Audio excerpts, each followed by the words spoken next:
ณะต่อจากนี้ไปเป็นรายการพุทธานุภาพ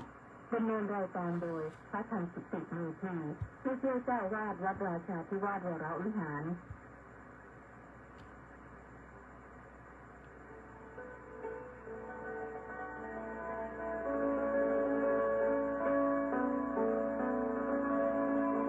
ได้เวลามาฟังพุทธานุภาพเพื่อรับทราบพุทธธรรมคำสั่งสอนเสริมมงคลให้ชีวิตตอนหลับนอนรอพักผ่อนสุขสบายกายใจเทิน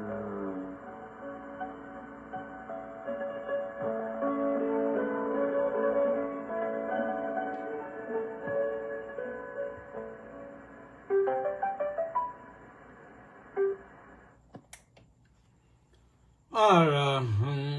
สัมมาสัมพุทโธภะคะวา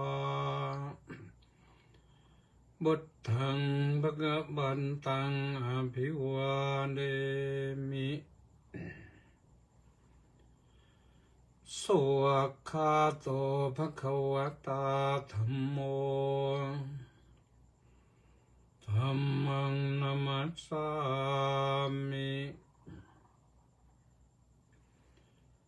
สุปฏิปันโนภะคะวะโตสาวกสังโฆสังฆังนะมามิก็ถวายความนอบน้อมแด่พระรัตนตรัยขอคารวะพระเถรานุเถระ เจริญสุขสวัสดีมายังท่านสาธุชนผู้ฟังทุกท่านวันนี้รายการพุทธานุภาพมาพบกับท่านทั้งหลายวันจันทร์ที่29ธันวาคมพระพุทธศักราช2568ขึ้น10ค่ำเดือนยี่ปีมะเสงใกล้จะสิ้นปีแล้ว ก็ขอให้ทุกท่านมีความสุขกายสบายใจดีอย่าให้หายใจขัดข้องหายใจลึกๆหายใจยาวๆวันนี้ต้องขออนุโมทนากับเล็ก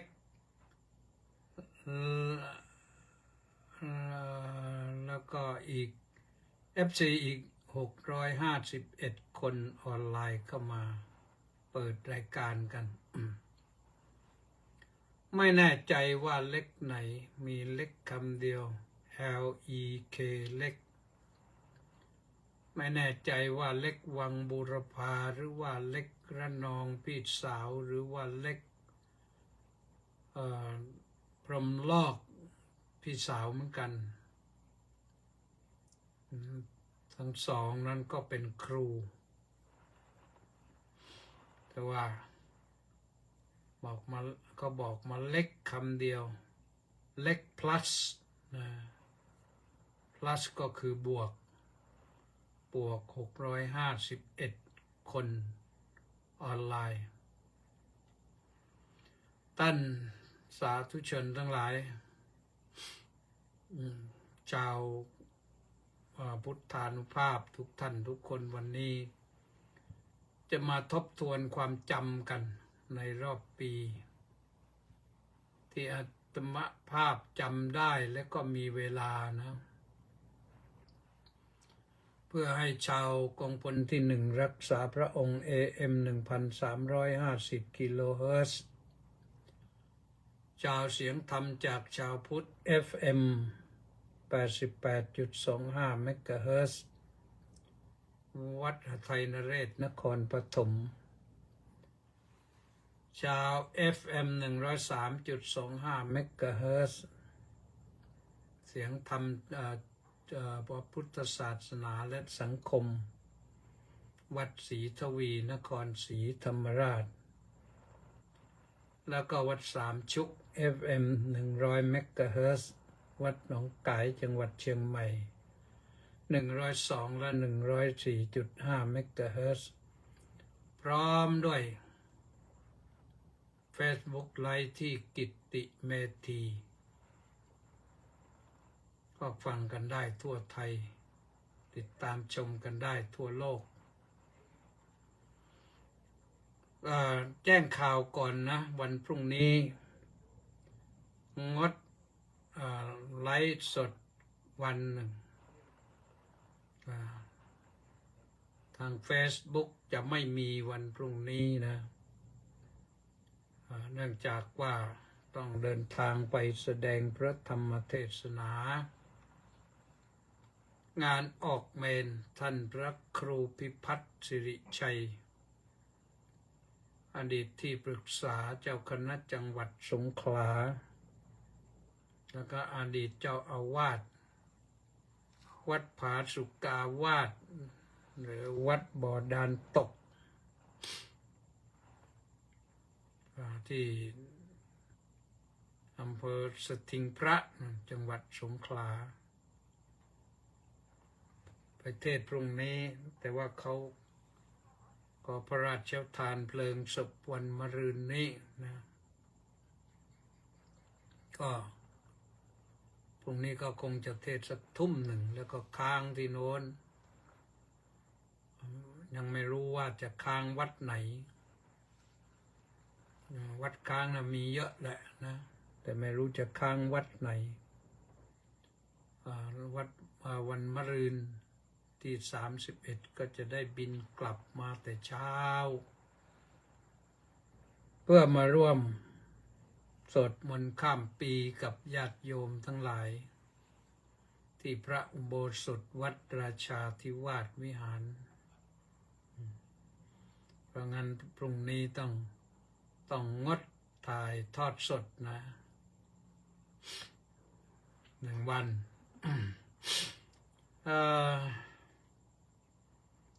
วันนี้เก็บข้อมูลมาทบทวนความจำกันข้อมูลบางอย่างก็น่าจำนะอย่างประเด็นแรกก็อยากจะให้ช่วยกันจำไว้บอกกล่าวลูกหลานเรื่องแผ่นดินไหวครั้งใหญ่แผ่นดินไหวที่พม่าแต่ไหวมาถึงไทยประมาณ 7.5 ริกเตอร์ทำเอาตึกสตงอะไร22 ชั้น 2,000 กว่าล้านยุบโครมลงมาแต่ถึงตอนนี้ก็ยังรู้สึกว่ายังจับมือใครดมไม่ได้ก็มีบ้างนะที่มีบ้างที่ถูกจับไปแต่ก็ยังไม่เป็นที่เปิดเผยว่าคนที่สำคัญจริงๆเป็นใครยังไม่ออกมาอันนี้เป็นเหตุการณ์ที่เกิดขึ้นแผ่นดินไหวเนี่ยเป็นเรื่องร้ายแรงทำเอาตื่นตระหนกตกใจกันอาตมาภาพเองก็อยู่ในกุฏิแต่ว่านั่งอยู่พอไหวปั๊บก็รู้ทันทีเลยว่าแผ่นดินไหวแล้วก็รีบลงไปข้างล่างไปบอกเด็กให้รู้ตัวพอลงไปก็ได้ยินเสียงน้ำในคูน้ำข้างหน้านี่มันกระชอกเสียงตึ้มตั้มตึ้มตั้มตึ้มตั้มไม่รู้ปลาตกใจบ้างหรือเปล่าแล้วสักครู่หนึ่งก็หายไปคือพอเกิดเหตุการณ์กุฏิไหวก็รู้ทันทีว่าแผ่นดินไหวแล้วเพราะว่าเมื่อพศ 2526 นี่เจอก็มาครั้งหนึ่งแล้วเจอครั้งนั้น 2526 จำได้ว่าในกรุงเทพนี่ที่ตึกที่สูงที่สวยที่สุดตอนนั้นคือสำนักงานใหญ่ธนาคารกรุงเทพที่สีลมเปิดทำการใหม่ๆได้ข่าวว่าไหวไปถึงโน่นนะชั้น33นั่นแหละก็เจ้าหน้าที่ก็ตกใจกันล้มระเนระนาดเก้าอี้ก็อะไรต่างๆแต่ที่วัดนี่ก็มีแต่น้ำกระชอกตอนนั้นกำลังนั่งฉันอยู่รู้สึกจะเริ่มฉันเพลก็เป็นไปก็เป็นเรื่องที่เกิดแล้วก็เกิดอีกได้แล้วต่อไปก็เกิดอีกได้อย่าประมาทกันแล้วกันโยมสร้างบ้านสร้างอะไรก็ดูว่ามันแข็งแรงหน่อยเผื่อไว้อย่าเสียดายเงินทำนิดหน่อยพออยู่ได้เกิดแผ่นดินไหวแรงๆก็คลื่นลงมาก็ยุ่งแผ่นดินไหวนี่ไม่ใช่เพิ่งเกิดนะครั้งพุทธกาลก็เกิดมาแล้วโยมพระพุทธเจ้าตรัสไว้เหตุให้แผ่นดินไหวปรากฏอยู่ในมหาปรินิพพานสูตรนั้นเหตุให้แผ่นดินไหวมี8 อย่างเกี่ยวกับพระพุทธเจ้าเนี่ย6 อย่างพระโพธิสัตว์ เคลื่อนจากสวรรค์ชั้นดุสิตมาลงสู่พระคันพระโพธิสัตว์เคลื่อนออกจากคันพระมารดาพระโพธิสัตว์ออกประนวดแล้วก็ตรัสรู้แล้วก็แสดงปฐมเทศนาแล้วก็ปรินิพพานนั่นเหตุให้แผ่นดินไหวเกี่ยวกับพระพุทธเจ้าส่วนเหตุ2 อย่างที่อีกอย่างหนึ่งก็คือท่านผู้มีฤทธิ์บันดาลที่ปรากฏในนั้นนะปรากฏในพระสูตรและประการที่3ก็คือไม่ใช่ที่8ก็คือธาตุกำเริบธาตุนี้ธาตุไฟธาตุน้ำธาตุดินกำเริบ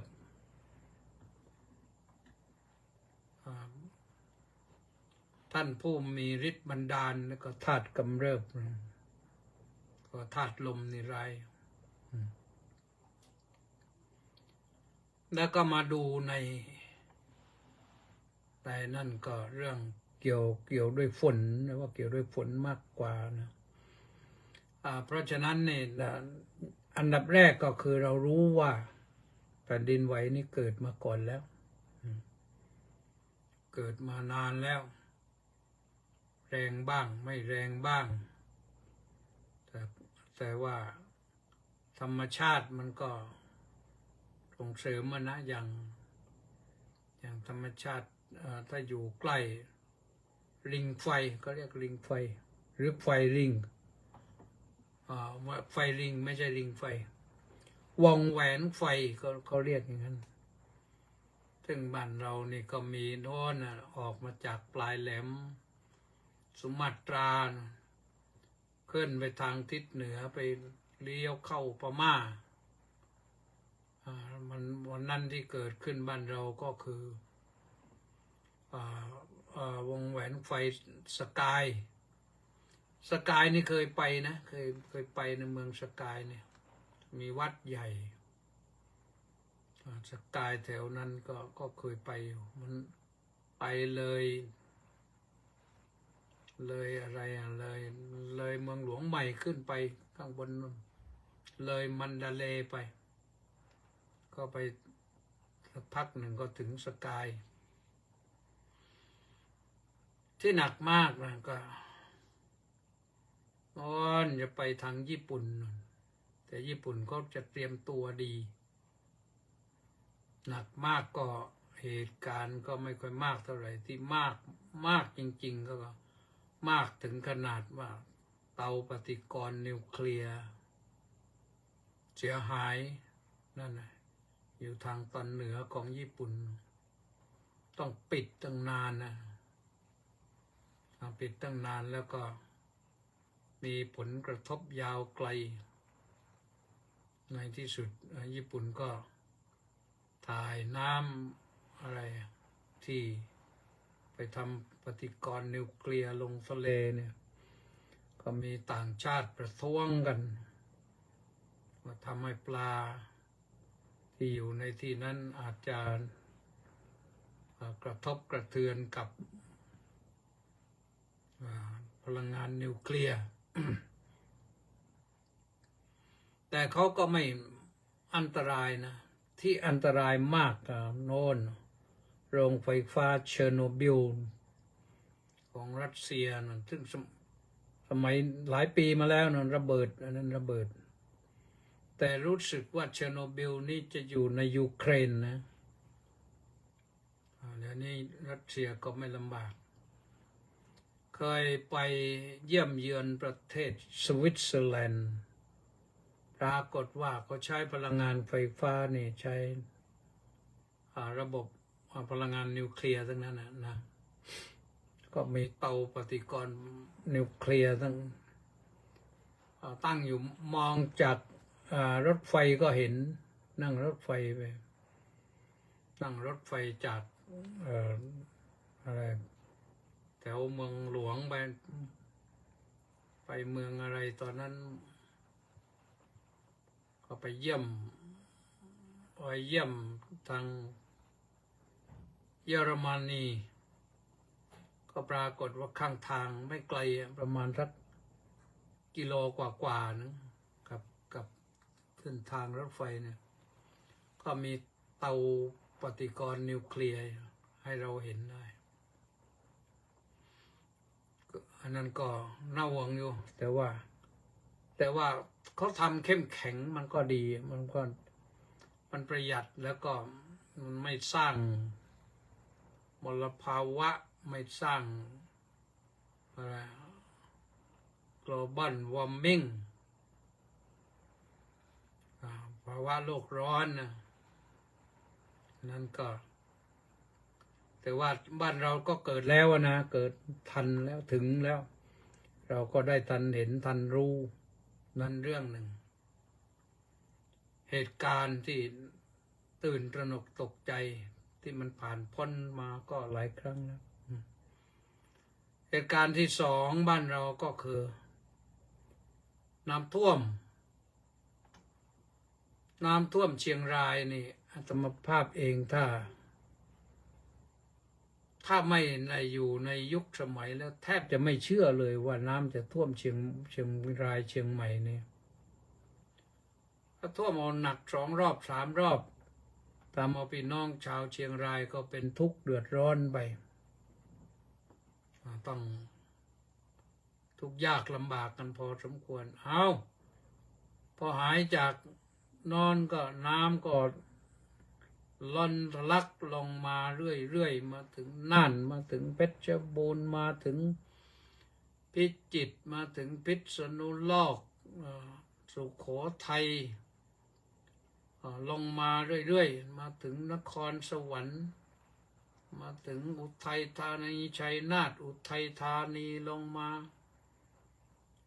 เป็นสายมาอยู่ริมแม่น้ำเนี่ยน้ำลงมาจากแม่น้ำวังแม่น้ำยมแม่น้ำน่านก็ลงมาถึงนครสวรรค์แล้วก็กระจายตรงนี้แล้วก็แยกออกไปถึงโน่นสุพรรณบุรีก็เดือดร้อนทราบข่าวว่าอยุธยาเนี่ยพระนครศรีอยุธยานี่ก็เดือดร้อนหนักดอนยอมรำพึงรำพันมันก่อนน้ำท่วมมา4 เดือนแล้วนะขึ้นไปถึงชั้น2บ้านนะก่อนนี้ก็เหตุการณ์แค่นั้นยังไม่พอไปไต่ประเทศไทยไป ทางฝั่งตะวันตกลงไปยาวไปนู่นไปถึงปรากฏว่าไปท่วมที่หาดใหญ่ตกหนักที่หาดใหญ่เขาเรียกฝนนั้นว่าอะไรเป็นเรนบอมคือระเบิดฝนไม่รู้มาจากไหนต่อจากไหนก็ไปรวมตัวกันที่นั่นแล้วก็ตกเอา7 วัน7 คืนจนกระทั่งว่าหาดใหญ่จมบาดาลเลยน้ำถึงขนาด4 เมตร5 เมตรในเมืองชั้นขึ้นชั้น2แล้วก็ยังไม่พ้นบางคนก็ต้องขึ้นไปนั่งติดอยู่บนหลังคา2 วัน3 วันน่าเห็นใจมากๆไม่ใช่เห็นใจเปล่าๆนะก็ได้จัดไปช่วยแล้วตามกำลังส่วนหนึ่งก็ส่งไปที่เจ้าคณะจังหวัดสงขลาอีกส่วนสงขลาและปัตตานีก็โดนเหมือนกันแต่ไม่มากเท่าไหร่ก็สงขลานี่เจอมากไม่ใช่เฉพาะแต่อำเภอหาดใหญ่อำเภอเมืองก็เจออำเภอตั้งแต่นี้แหละระนองไปกระแสสินไปถึงอำเภอสถิงพระไปถึงสิงหนครไปถึงอำเภอรัตภูมิอำเภออะไรก็เจอกันทั้งนั้นเพราะฝนตกหนักข้างบนภาคใต้นี่ถ้าฝนตกทางทิศตะวันตกนี่ทางสงขลาไม่แน่ใจนะแต่ถ้านครศรีธรรมราชเนี่ยฝนตกเขตภูเขานี่ก็เรียกว่าฝนตกทางเหนือคำว่าเหนือเนี่ยหมายถึงเหนือน้ำหมายถึงฝั่งตะวันตกหมายถึงเขตภูเขาฝนตกเขตภูเขาแล้วน้ำมันทะลักลงมาข้างล่างก็มาถึงมันไหลลงทะเลฝั่งตะวันออกถ้าไหลไปทางฝั่งตะวันตกก็มาลงทะเลฝั่งอันดามันปีนี้นครศรีธรรมราชก็ไม่ธรรมดาทุ่งสงก็น้ำท่วมหนักเหมือนกันแต่ทางฝั่งตะวันออกนี่ไม่ท่วมมากนะก็รู้สึกว่าน้ำระบายดีปีนี้ปรับหมดแล้วปกติวันที่8 ธันวาคมนี่เป็นวันฉลองวีรบุรุษจ่าดำที่หน้ากองพันทหารปืนใหญ่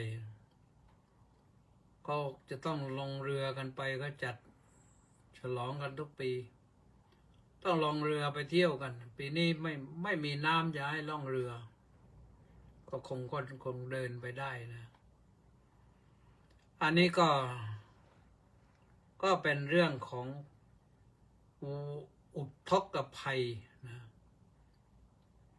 อุทกภัยขนาดใหญ่หนักมากๆหาดใหญ่แล้วก็กว่าจะฟื้นได้เนี่ยก็คงอีกหลายวันนะตอนนี้ก็พอเนี่ยก็พอแต่หุงข้าวได้กันบ้างนะเรื่องฝนตกหนักนี่มันมีพระสูตรอยู่พระสูตรหนึ่งในปัญจกนิบาตอังคุตรนิกายนะพระไตรปิฎกเล่ม22นั่นบอกไว้ว่าที่ฝนมันปั่นป่วนอย่างนี้นะเกิดจากธาตุไฟก่อนในพระไตรปิฎกมันบอกว่ามันเกิดจากธาตุไฟปั่นป่วนจากธาตุไฟปั่นป่วนแล้วก็มาธาตุลมปั่นป่วนก็คงจะคล้ายๆกับที่เราติดไฟกองใหญ่ๆนะบนพื้นปฐพีนี่แหละพอไฟกองใหญ่ติดลุกโผล่ขึ้นมาเนี่ยลมมันก็มาแรง แรงไฟเนี่ย แล้วเราจะเห็นว่าพลังขับเคลื่อนของไฟเนี่ยมันทำให้เกิดลมพอเกิดลมแม้แต่เขาไปทำรถไฟทำอะไรก็มันขับเคลื่อนรถไฟพาไปไม่รู้กี่ร้อยตันได้นะฉะนั้นพลังงานพอไปอย่างนั้นก็ทำให้ฝนปั่นป่วนมันม้วนไปม้วนมาก็ไปอยู่ที่เดียวกันนะเนี่ยเกิดเรนบอมขึ้นเนี่ยในปัญจการนิบาตมี5 อย่างเหตุอย่างแรกก็คือธาตุไฟปั่นป่วนอย่างที่2ก็ธาตุลมปั่นป่วนอย่างที่3อย่างที่4นี่อาตมายังแกะไม่ออกนะตามบาลีและคำแปลนั้นบอกว่าเทพอสูรไปผลักน้ำให้ไปที่ใดที่หนึ่งนั่นไม่รู้โมโหอะไรและอย่างที่4ก็คือเวลา6 เทพบุตรก็ไปปรับไม่ทันเพราะอสูรนี่มักจะอันธพาลนะอันนี้แก้ปริศนาธรรมไม่ออกนะแต่ประการที่5ชัดเจนเลยนี่ไม่ต้องแก้อะไรเลยมนุษย์ไร้ศีลธรรมพอมนุษย์ไร้ศีลธรรมนี่เราแก้ออกเลยมนุษย์ไปเที่ยวโค่นไม้หมดไปเที่ยวขุดปูเขาอะไรหมดทำให้เกิดเนี่ยเผาไร่บ้างเผาใบอ้อยบ้างเผาใบข้าวโพดบ้างเผาสังบ้างทำให้มันเกิดภาวะโลกร้อนขึ้นที่เรียกว่า global warming มันขึ้นไปปั่นป่วนข้างบนนะวิทยาศาสตร์เขาก็ค้นพบแล้วว่านี่แหละมันเป็นอย่างนี้แหละนี่แสดงว่าพระพุทธเจ้าบอกไว้ก็มีส่วนถูกมากนะและที่สำคัญที่สุดที่พระพุทธเจ้าบอกว่ามนุษย์ไม่ประพฤติธรรมถ้าอยู่ในศีลในธรรมกันคงจะไม่เป็นไรอนิยมจะว่าอย่างไรนะก็เป็นประเด็นหนึ่งที่เกิดมีขึ้นแล้วในปีนี้นะประการที่3คืออะไรนะโยมประการที่3ที่หนักแล้วก็คือความขัดแย้งเรื่องเขตแดนไทยเขมรอันนี้ทำเอาหมดงบประมาณไปหลายตังค์เหมือนกันเสียพลังทหารไปอะไร23 นายนะประชาชนก็หลายคนต้องอพยพหลบลี้หนีภัยกัน4-5 แสนคนตั้งแต่จังหวัดอุบลราชธานีศรีสะเกษสุรินทร์บุรีรัมย์มาถึงจังหวัดสระแก้วแล้วก็นี่มาถึงจังหวัดตราดจันทบุรีก็พลอยหางว่าวเข้าไปบ้างนะพลอยหางเลขไม่ใช่หางว่าวนะเรื่องเขตแดนไทยถึงวันนี้รู้สึกว่าเขมรก็ยังไม่ค่อยจะอยู่เป็นสุขนะเห็นว่าเมื่อคืนมีโดรนบินข้ามแดนมาตั้ง250 กว่าตัวเรียกว่าตัวก็แล้วกันแต่เขาทำข้อตกลงกันแล้วแหละว่าหยุดยิงจนถึงชั่วโมงไหนไม่รู้แหละหยุดจะได้ก็ดีสงสารเนี่ยสงสารทหารสงสารพ่อแม่พี่น้องที่ทำมาหากินอยู่ชายแดนเดี๋ยวก็ต้องอพยพจะทำมาหากินก็ไม่ได้นี่ก็มีอยู่แล้วไม่ได้ทำอะไรนี่ก็เพิ่มจะทำอย่างไรก็เห็นใจจริงๆ แล้วก็ไม่ใช่เฉพาะเรานะที่จริงประชาชนตาดำๆเนี่ยชาวเขมรทั้งหลายเนี่ยที่มาทำมาหากินอยู่ในบ้านเรานี่ต้องอพยพกลับถูกรัฐบาลก็ขู่ว่าถ้าไม่กลับจะริบทรัพย์หรือยึดที่ดินบ้างถ้าไม่กลับก็จะตัดชื่อออกจากการเป็นประชาชนคนเขมรบ้างคนเหล่านั้นก็ตกใจกลัวที่ต้องไปแต่คนที่ไม่กลัวก็ไม่ไปก็มีนะก็ทำงานอยู่ปกติก็อยู่ได้นะเพราะประเทศเราประชาชนคนไทยเรารัฐบาลไทยเราไม่ได้ใจไม้ไส้และกรรมเขาตั้งหน้าตั้งตาทำมาหากินสุจริตก็อยู่กันไปก็ช่วยกันได้อยู่อันเนี้ยก็ถือว่าเป็นเรื่องที่จะว่าโชคดีหรือเปล่าไม่รู้นะมันไม่โชคดีหรอกแต่ว่าจำใจต้องทำนะอย่างที่ต้องใช้เครื่องบินไปทิ้งระเบิดเนี่ยเขาก็พยายามสำรวจตรวจสอบดีหมดแล้วนะว่าทิ้งระเบิดก็ไปทิ้งในที่ทิ้งทำลายคลังอาวุธเล่นยิงมาทีหนึ่งเป็น30-40 นัดนั่นMB-21คนนี้มันไม่ธรรมดายิงได้ไกลที่จริงของเราก็มีนะทราบข่าวว่าของเราก็มีเรามีแรงกว่าด้วยแต่ทหารเรายังไม่ยิงก็คงจะคิดว่าเราจังจะอยู่กันได้นะโดยเฉพาะอย่างยิ่งชาวเขมรทั้งหลายเนี่ยถ้ายิงไปอาจจะไปถูกชาวบ้านก็ต้องอพยพหลบลี้หนีภัยกันเหมือนกับเราเนี่ยปกติก็ไม่ค่อยมีอะไรจะกินอยู่แล้วจะไปเจอก็อย่างนั้นอีกโอ้จะอพยพไปไหนแต่ที่ก็บอกว่าต้องกลับไปพอกลับไปแล้วก็จะมีงานให้ทำปรากฏว่าไปตกงานอยู่พอไปตกงานเงินก็หมดทำยังไงต้องพยายาม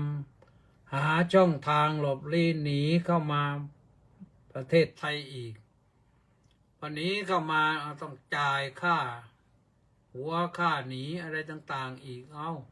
เงินติดกระเป๋ามาหน่อยหนึ่งก็หมดพอหมดแล้วข้ามมาได้ปั๊บตำรวจไทยจับเพราะเข้าเมืองผิดกฎหมายทีนี้โอ้ยว่าผีซ้ำร่ำพลอยจริง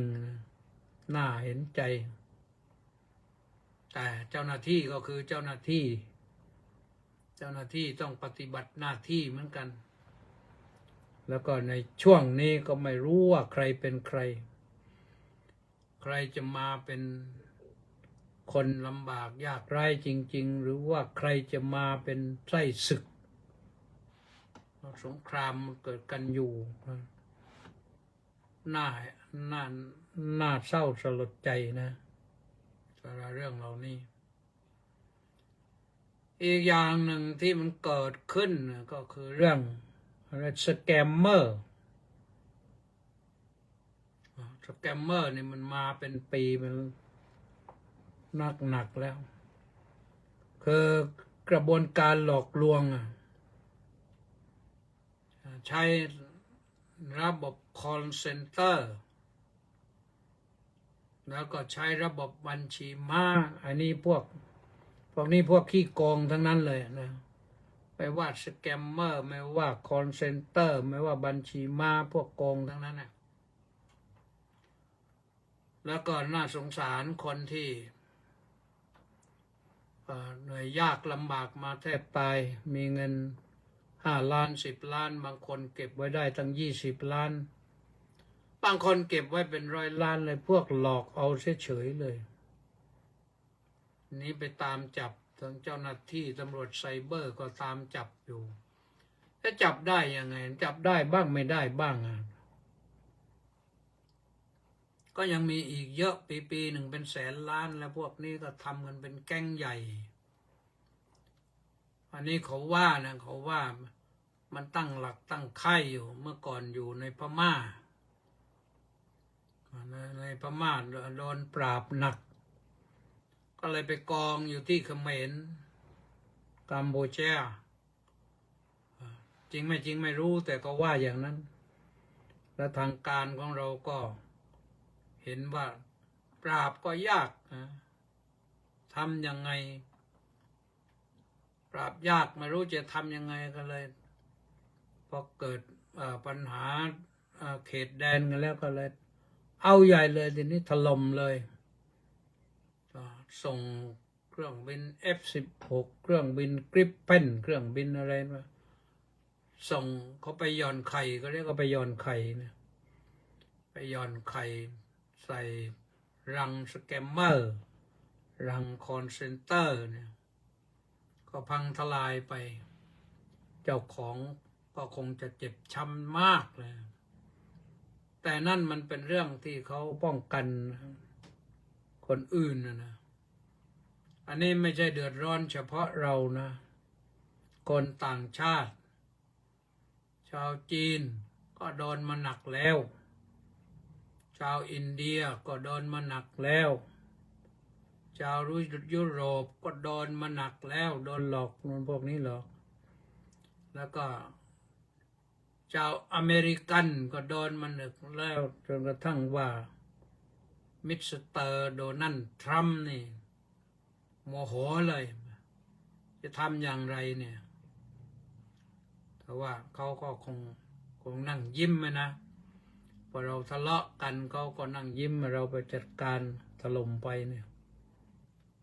ก็เจอเขาไปหลายตึกกันนะ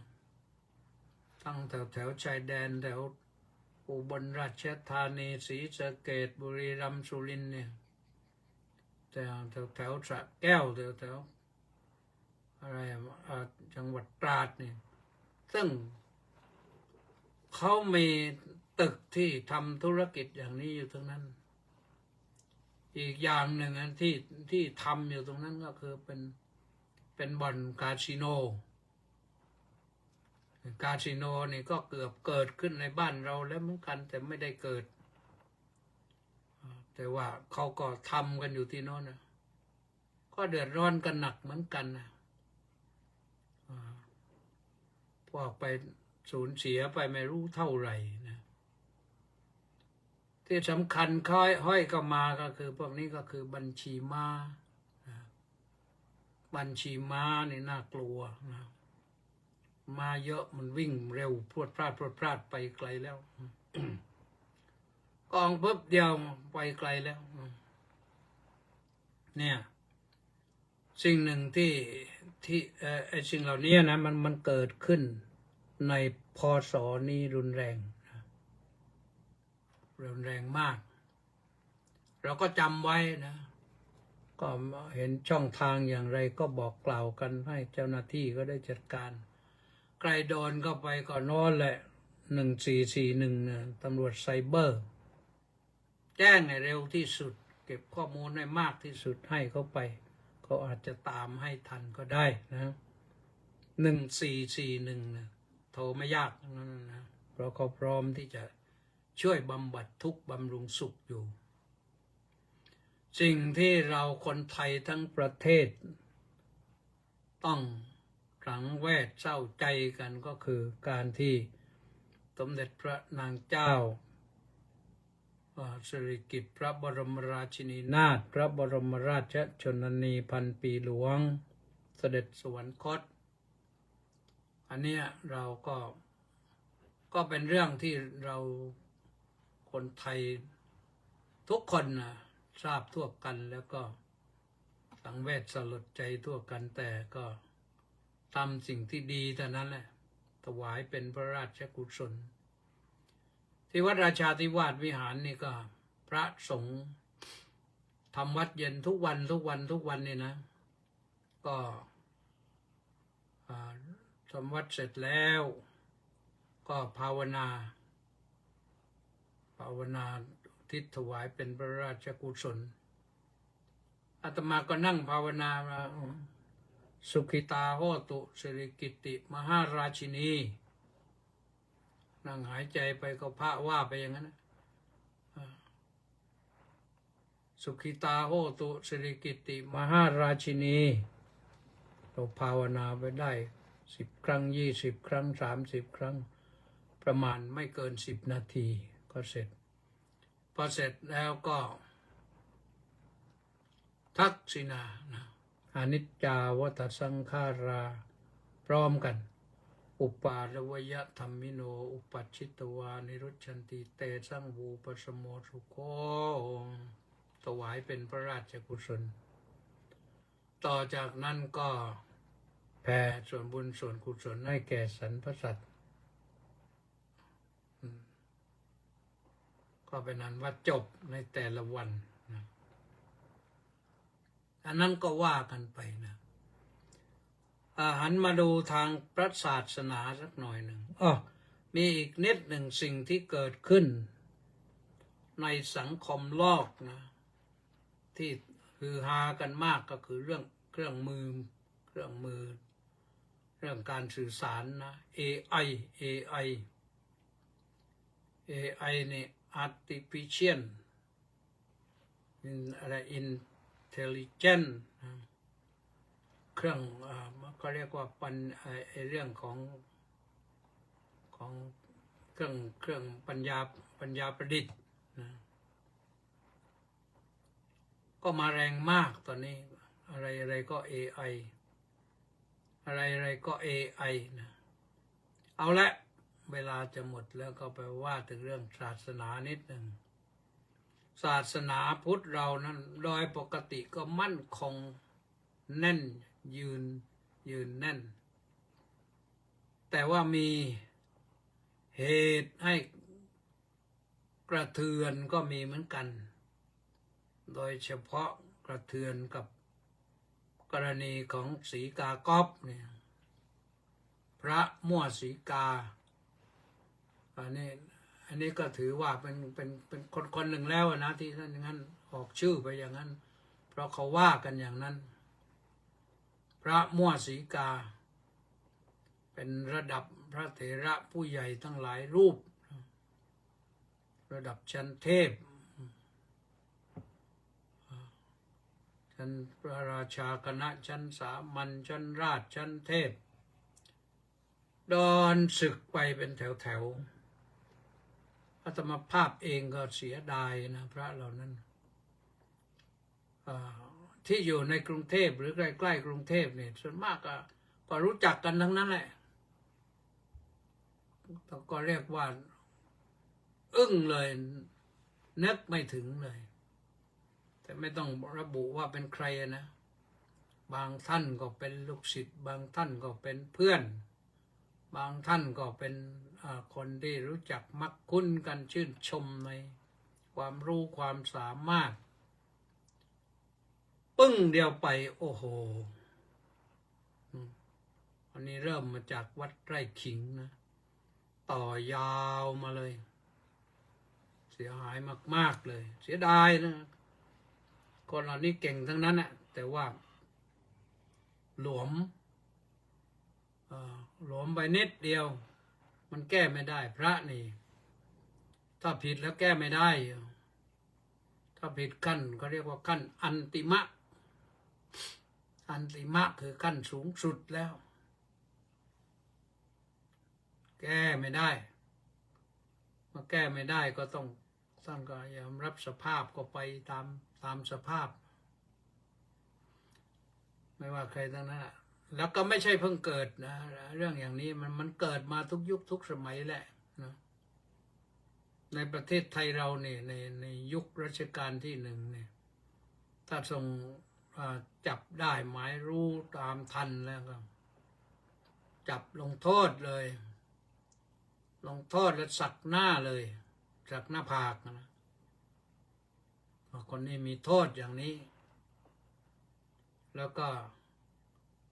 ในพระบรมราชโองการนะ10 ฉบับนะฉบับหนึ่งนั้นระบุไว้ชัดว่าใครที่เป็นพระแล้วดื้อรั้นอยู่ไม่ยอมสึกเพราะโทษสูงสุดแล้วเนี่ย ถูกจับได้ก็จะจับศึกแล้วถูกเฆี่ยน แล้วก็ถูกมากี่ทีไม่รู้แล้วถูกเฆี่ยนด้วยหวายแล้วก็สักหน้า และที่สำคัญไปกว่านั้นคือ ห้ามบวช7 ชั่วโคตร7 ชั่วโคตรนะไม่ใช่ห้ามคนนั้น7 ชั่วโคตรนะแต่รวมไปถึงญาติพี่น้องด้วยห้ามบวชด้วย พ่อก็ห้ามปู่ก็ห้ามทวดก็ห้าม ลูกก็ห้ามหลานก็ห้ามเหลนก็ห้ามนะนับไปข้างล่าง6ไปข้างบนไปข้างล่าง3ข้างบน3ตัวเอง1เรียกว่า7 ชั่วโคตรห้ามอย่างนั้น ที่มีโทษอย่างนี้เพราะก็แสดงว่าในสมัยนั้นก็มีพระประพฤติล่วงละเมิดพระวินัยกันถามว่าก่อนจากนั้นก็มีไหมก็มีนะแต่ว่ามันไม่มีระเบียบที่จะจับกันอย่างนั้นในครั้งพุทธกาลนะพระพุทธเจ้าสั่งศึกเลย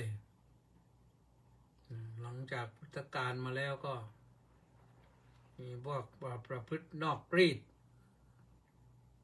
พระองค์ทรงชี้ไว้ชัดแล้วว่าใครนอกรีดใครไม่นอกรีดยังไง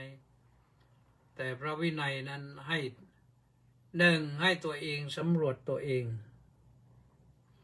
ประการที่2ให้พระทั้งหลายนั่นแหละสำรวจพระด้วยกันไม่ใครรู้พระรูปไหนรู้ว่าพระที่เป็นเพื่อนกันนะต้องอาบัติสูงสุดแล้วไปเก็บเรื่องราวไว้ไม่บอกไม่กล่าวนะผิดด้วยนะผิดด้วยรูปนั้นผิดด้วยมันเป็นอย่างนั้นก็ห้ามเนี่ยแต่ว่าไม่ได้ห้ามไม่ได้ผิดเท่ากับผู้นั้นนะก็เพราะฉะนั้นในพระที่เป็นพระอยู่ท่านก็ต้องตักเตือนกันให้ว่ากล่าวตักเตือนกันในวันปวารณานะสังคัมปันเตปวารเรมินิเทนวาสุเตนวาปริสังกายวาวดันตุมังอายัตสมันโตอนุกัมปังอุปาดายปัสสันโตปฏิกริสามินะข้าแต่พระสงฆ์รับท่านถ้าว่าท่านได้เห็นได้ยินหรือสงสัยว่าผมกระทำผิดอย่างนั้นอย่างนี้นะขอได้โปรดกล่าวตักเตือนผมด้วยผมได้รู้สึกแล้วก็จะได้ปฏิบัติได้ถูกต้องคือทำคืนนั่นลักษณะหนึ่งนั้นก็กรณีหนึ่งนะอีกกรณีหนึ่งที่มันกระเทือนเหมือนกันก็คืออลงกฎกรณีนี่ก็หนักมากเหมือนกันจะใช้เงินไปเยอะหาเงินเยอะได้เงินเยอะแต่ว่าไม่ได้เอาไปทำกิจกรรมตามที่โฆษณาประชาสัมพันธ์ไว้มันก็ทำให้คนเขาสงสัยและในที่สุดพอตามไปเช็คก็พอเจ้าหน้าที่ก็ตามไปเช็คก็อ้าวปรากฏว่ากลายเป็นลวงโลกไปทะเบียนของตนก็ไม่ถูกต้องกรมบัตรประชาชนก็ไม่ถูกต้องที่บวชมาก็ใช้หลักฐานไม่ถูกต้องก็สารพัดเลยนะนี่ก็พระก็เหนื่อยนะพระก็เหนื่อยอย่างนั้นเจออย่างนั้นก็เหนื่อยเหมือนกันก่อนนี้ก็มาทบทวนให้ฟังว่ามันไม่ดีนะมันไม่ดีเพราะฉะนั้นต้องฝากพระสังฆาธิการนะในโอกาสต่อไปเนี่ยเราต้องรักษาพระศาสนาไว้อย่าไปรักษาเพื่อนอย่าไปรักษาคนที่คิดว่าทำดีแต่ต้องดูเหมือนกันนะคนถ้ากล้าทำชั่วแล้วนี่ก็อาจจะชั่วหนักเราไปหาเรื่องเราไปพูดไปตักเตือน อาจจะโดนลงโทษมาก็ได้นะ เพราะฉะนั้นเราก็อย่าหลวมตัวดูไว้ดีนะจะตักเตือนก็ต้องตักเตือนให้ถูกต้องตามระบบนะแต่ว่าพระสังฆาธิการเลยสำคัญ เจ้าคณะจังหวัดเจ้าคณะอำเภอเจ้าคณะตำบลเนี่ยจะไม่ถึงเจ้าอาวาสนะเอาละท่านสาธุชนทั้งหลายวันนี้ก็ว่าด้วยเรื่องปัญหาเก็บสิ่งต่างๆมาเล่าในรอบปีเกิดเหตุอะไรขึ้นนะก็ทบทวนกันนะ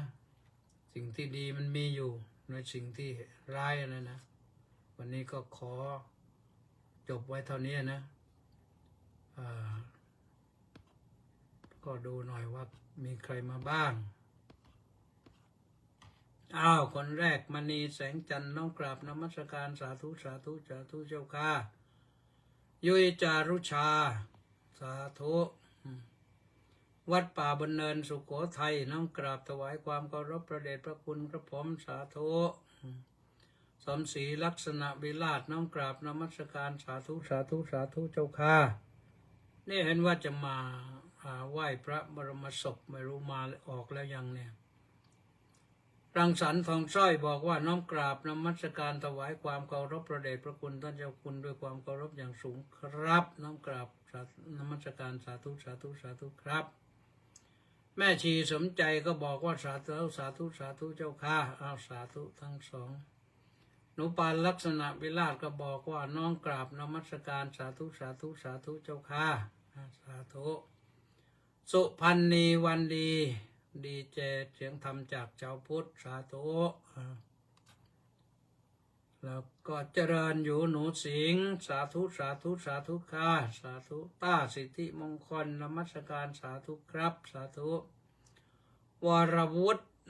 แก้วแก้มพุทธน้อมกราบนมัสการขอรับท่านพระอาจารย์สาธุแปะนันทิการน้อมกราบนมัสการสาธุสาธุสาธุเจ้าค่ะสาธุสฤทธิ์พงษ์เตสะบำรุงสาธุครับพระอาจารย์สาธุท่านกำพลผู้มณีกราบนมัสการในวันจันทร์ที่29นี้ครับผมสาธุเล็กวังบุรพานุกูลแก้วสุขกราบสาธุครับมัคโคนาโมเมบอกว่ากราบนมัสการสาธุขอส่งกำลังใจให้ทหารไทยปลอดภัยเจ้าค่ะไม่มีใครต้องการให้เกิดสงครามหรือความรุนแรงแต่ทหารคือรั้วของชาติใช่ตอนนี้ก็สงบและดีแล้วนะจำเป็นต้องปฏิบัติตามหน้าที่ปกป้องอธิปไตยเจ้าค่ะไม่ใช่ปกป้องอธิปไตยปกป้องแผ่นดินไว้นะบรรพบุรุษได้ไว้นะคงไม่บาปนะเจ้าค่ะเราไปรักษาแผ่นดินนะจะไปบาปอะไรล่ะทองใสราชโคตรน้อมกราบนมัสการหลวงพ่อเจ้าคุณขอรับสาธุสาธุสาธุสาธุเฉลิมพงแก้วกำแพงแก้วสาธุพระอาจารย์สาธุว่าที่ร้อยตรีสำราญมีปลอดสาธุอ่านทันนะนึกว่าจะไม่ทันใช่แล้ววันนี้เอาละนะวันนี้ก็พรุ่งนี้เว้นนะพรุ่งนี้ไม่ออกรายการสดทางเฟซก็ฟังกันวันมะรืนนู่นวันนี้ขอความสุขความสวัสดีความเจริญในธรรมของพระสัมมาสัมพุทธเจ้าจงมีแก่ทุกท่านสุขกายสบายใจในที่ทุกสถานในการทุกเมื่อหลับให้สุขสบายตื่นให้สุขสบายสวัสดี